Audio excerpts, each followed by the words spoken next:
What's up, guys, and welcome to Brewing into Cinema. Tonight, I am diving into another review. Tonight, I am talking about the movie Trap.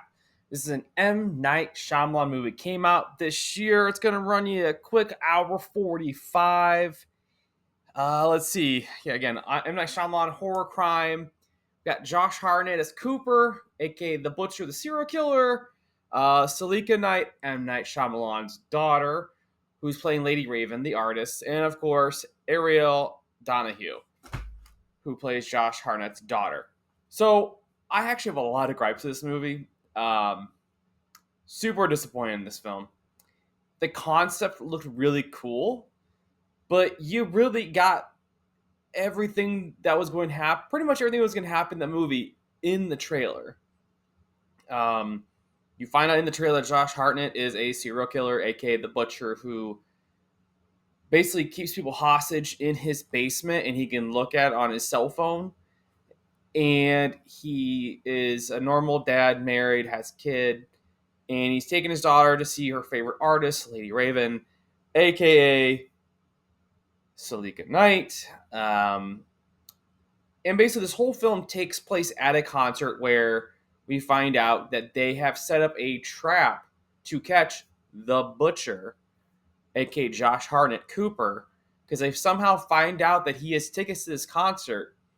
And so they're going to set a trap to capture him.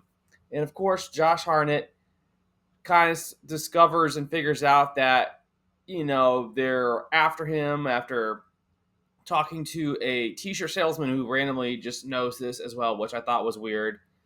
Um, and then once he finds out, he starts acting kind of crazy. Obviously, he's a serial killer with the shoving the girl down the steps and then injuring that girl. And then he puts like oil, like cooking oil in a fryer, burns a girl's face off, pretends to be a distraught worker on the roof with all the snipers. And he goes backstage with the t-shirt guy, which again would never happen. Again, I know it's a film. Um, and it's just, and of course you have all these random, like, either drunk or sick girls just like everywhere throughout the film. There's like five or six of them, and it's never explained what, how, who, what, where, why they're like this. And of course we have M. Night Shyamalan makes an appearance as the manager of Lady Raven, and like the dream girl, which is the girl. Lady Raven picks a girl from the audience to go up on stage and they sing and dance with her. So of course Josh Hartnett, lies and says his daughter's recovered from leukemia. She gets picked, and of course they're up there, they're hanging out, and then of course Kid Cudi's random in it, which was kind of cool, but just random quick appearance by him as a music artist at the Lady Raven concert. And also it's kind of weird that Josh Hartnett's character just keeps leaving his like probably 13, 14-year-old daughter at this concert. Just like keeps leaving her, and she's like not suspicious at all. And of course there's a mom there who is trying to solve an issue between Josh Hartnett's daughter and her daughter because they were getting in a fight or something. And of course Josh Hartnett basically tells her to back the F off. And again, we find out that he's holding a kid hostage. And then basically, he's like, "Hey, we should escape down this hatch that Lady Raven just came out of in the middle of the floor, in the middle of this aisleway right next to him." And the daughter's like, "No, that's weird. I don't want to go down there," because he does. So he's trying to figure a way to get out, and it just gets weirder and weirder from there. And basically, it came out, I guess, in the press or whatever, that basically M. Night Shyamalan used this film to try and launch his daughter's musical career. Because, I mean, you're getting probably 15, 20 songs that they film, or I would say we'll say 15 songs, I bet, that are performed and sang in this movie by her. Yeah, she has a little bit of acting, but it's mostly just them at the concert for most of the film and her just doing a full-blown concert to try and launch her career. So basically, he made a film to try and launch his daughter's career. Again, you have those kind of connections, you have that kind of money, good for you, but people who want to watch the films don't really care about that, if I'm being honest. We don't care. And then, of course, we have an FBI profiler that shows up, and they have like a profile. Of course, Josh Hartnett figures that out. Then somehow he gets downstairs, pretends to be a worker, and he sees all the cops down there and gets a walkie-talkie, and they give the description so he knows where they're at, what exits they're at, how, and he figures out that he is trapped, or hence the film. Then, of course, within like 40 minutes maybe of the film, he just basically tells Lady Raven, he goes, "Hey, look, I'm a serial killer. Here's my phone. Here's my hostage." And then he makes Lady Raven take him and his daughter back to her house, where she performs like a weird impromptu concert for him and the family. Then she steals his phone, not her phone. She has a phone, and then she gets into the bathroom, and she's like live broadcasting all of his people while Josh Hartnett's trying to break in.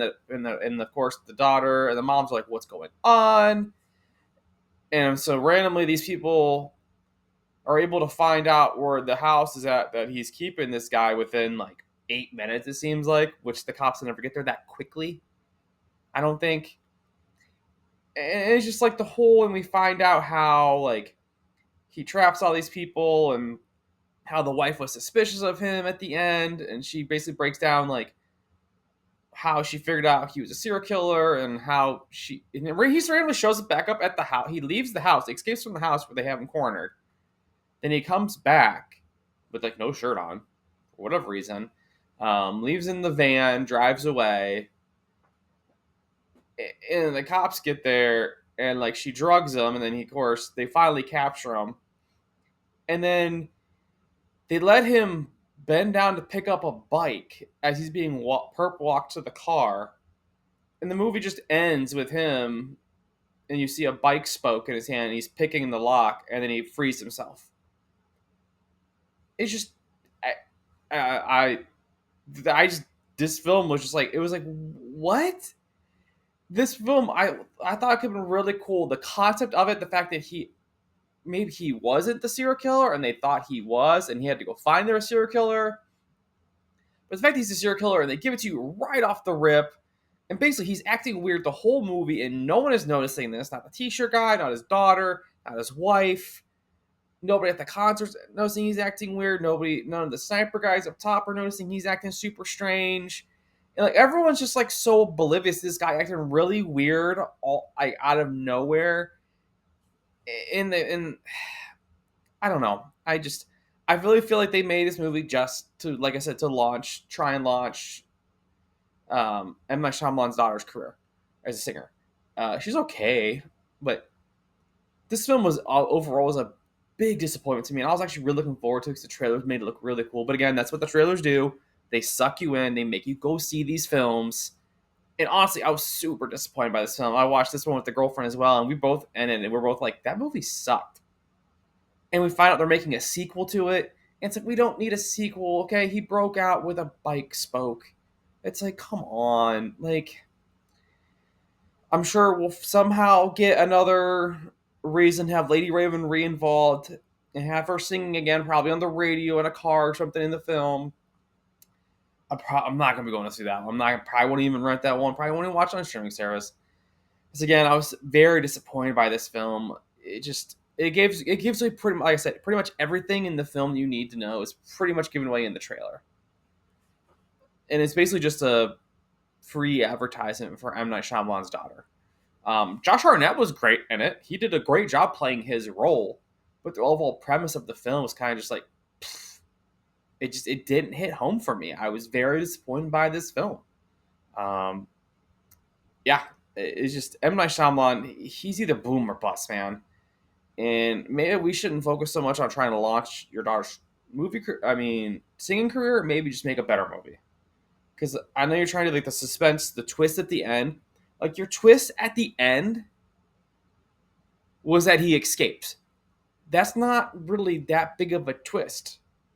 Like the Village twist and like the Sixth Sense, like and Signs, all those movies that you did were better with the twists at the end than this one. They were just, oh, he escapes. Whoa, what a crazy twist. Oh man. Overall, very disappointed by this film. I don't know why they're making a second one, but I guess when you have that name, because he has made some good films in the past, he has. when you have the name, the reputation he does, you kind of just get to do what you want to do, apparently. So overall, again, if you have seen this, I'm sorry, because I'm assuming most of you watched this probably did enjoy this as well. If you did, that's great. It just wasn't my kind. It wasn't. It just didn't live up to my standards that I've seen other films of his. And if you did enjoy it, that's great. That's awesome. Everybody has their own movie tastes, everything like that. To each is their own. No hard feelings here or there. And I definitely won't be watching this one again, honestly, guys. I just was not impressed. Yeah. So, with that being said, my next film that I will be reviewing after this will be the movie Carry. Sorry, blanked out. The movie Carry On Netflix just came out about a week ago with Aaron Edrington and Jason Bateman. This is like a new Christmas film. It's almost like a.